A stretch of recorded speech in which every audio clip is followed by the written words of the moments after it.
You know, if I had a single thing I can tell men that would help them elevate themselves, I would say drop all racial restrictions, all racial limitations.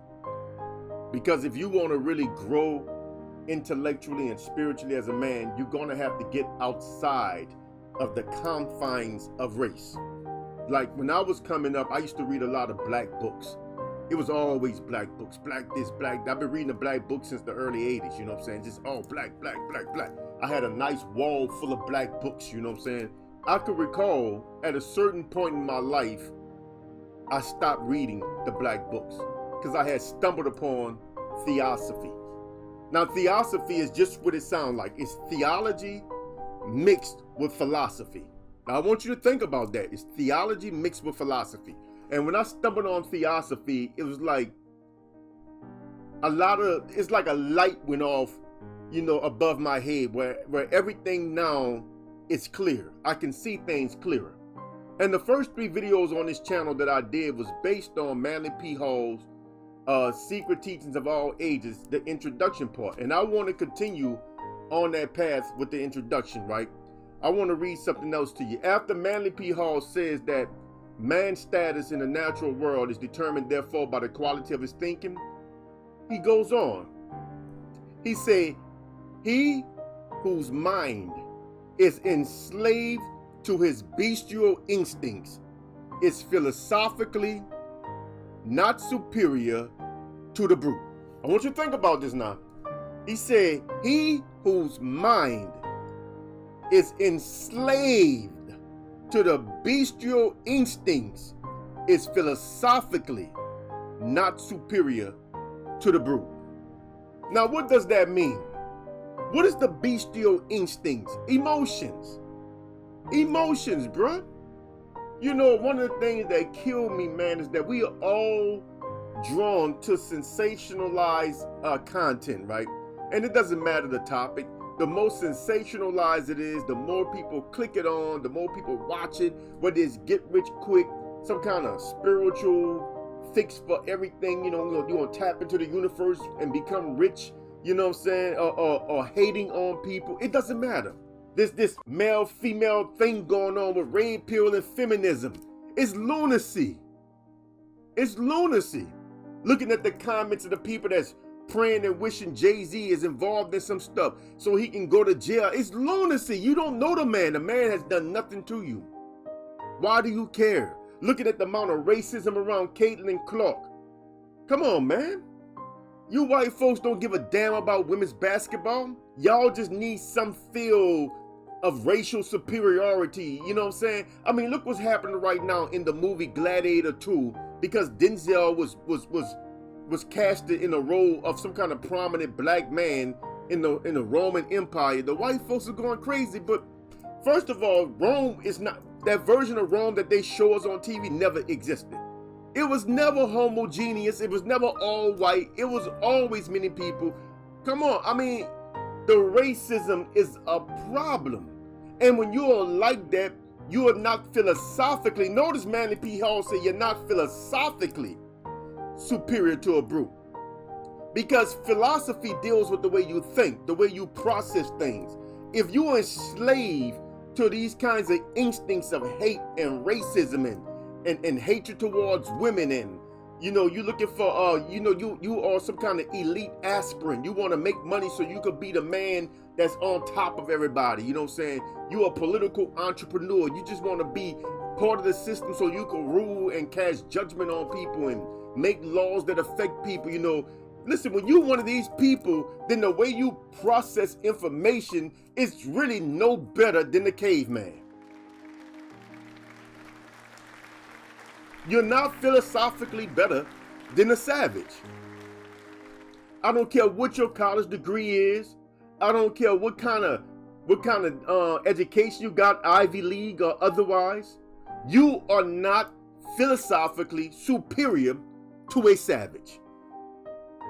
Because underneath all of that, y'all think basically the same.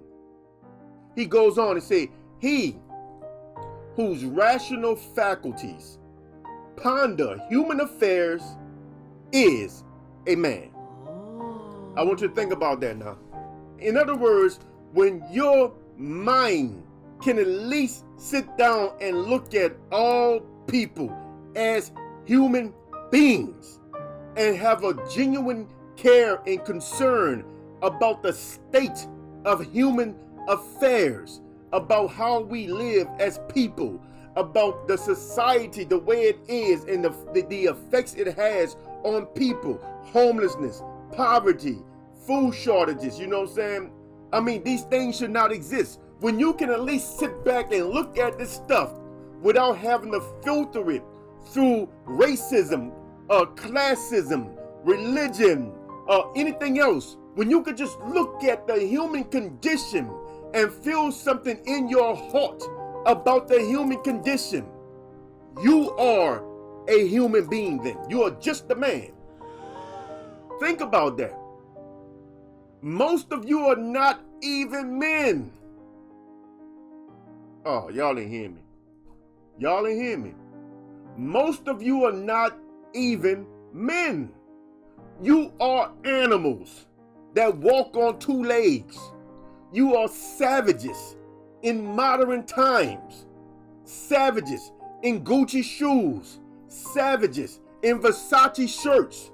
Savages riding around in Lexuses and Beamers and Bentleys and all this stuff. You are savages. But when you can look at the human condition and feel something for it, have some empathy for it, feel it in your soul. I'm gonna mess around and go broke. I don't even have no money, bro, but I swear, every time I see a young person out there in front of the grocery store, man, you know what I'm saying, I buy him something to eat. I can't help myself. I can't look at a young human being in that condition and walk in that grocery store like I don't see him. Even if all I can give him is a bag of chips, I do it. And something to drink, a bottle of water. I do it. Because I feel something when I see that. When you get to that point, you are just a man. You are just human. And if we had more human beings, this system would collapse. Mr. Racist, if the only reason why you watching the WNBA is because they got a white girl that shine, you have a problem. If the only reason why you interested in track and field is because some white girl that keep coming in second and third in the major races, you got a problem. You got a problem, bruh. If you're around here trying to talk about Kamala Harris is not black with a South Indian mother and a Jamaican father, you got a problem. If you're around here trying to be the black police, trying to deny people entry into a race that you don't even want to be a part of yourself, you got a problem. Because most of you dudes are sellouts. Most of you dudes that's around here trying to tell people that they ain't black don't want to be black yourselves. You got a problem. If your whole world revolves around being black, if your whole soul identity is rooted in your skin color, then you are philosophically no better than a white racist. You got a problem. Oh, y'all don't want to hear this stuff. Y'all don't want to hear this, but y'all gonna hear it today. If you're around here on some Umar Johnson time, you know, the dude who built the whole platform off his hatred of white women, you got problems. Because it's not about the love of black women, because he's not married to a black woman. In fact, I heard him say out of his mouth, he'd never marry a black woman because he don't trust them. What? Whoa! So I mean, all this old snow bunny stuff and policing who people marry, if interracial marriage, particularly who black men marry, and particularly if black men marry white women, if this is the only thing on your mind, day in, day out, you got problems. You got problems. You know, if you one of them dudes that want to try to claim the white half of every NFL player that's biracial, you know, where he is partly white, or every NBA player that's biracial, or he's partly white. If this is your mind, then you are not philosophically superior to the people that you're pointing at. To the lowest of the low people, you are no better than them.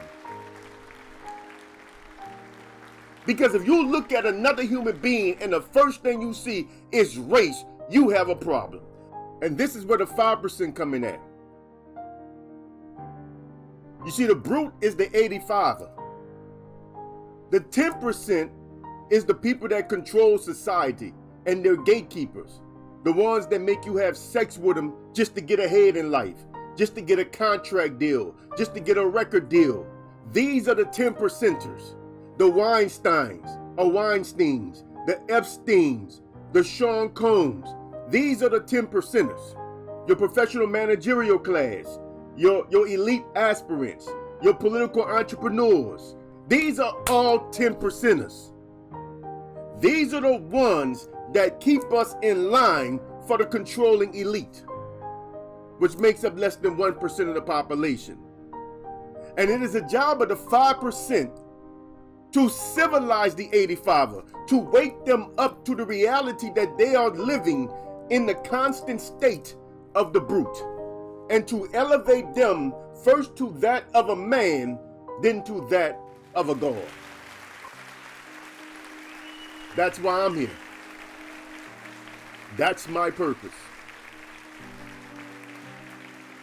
Support the divine metaphysical man. Like these videos, share these videos, you know what I'm saying? Help it get out there. Do your part, because this is the information y'all need, bro. This is not like nothing else that's on YouTube. Trust me. Trust me. And if you really want to elevate yourself and change, this is the only way to change. This is the only way to change. So, like the video, share the video, subscribe to the channel. Until next time, this is the Divine Metaphysical Man, and I am your host, Brother Chris. Peace.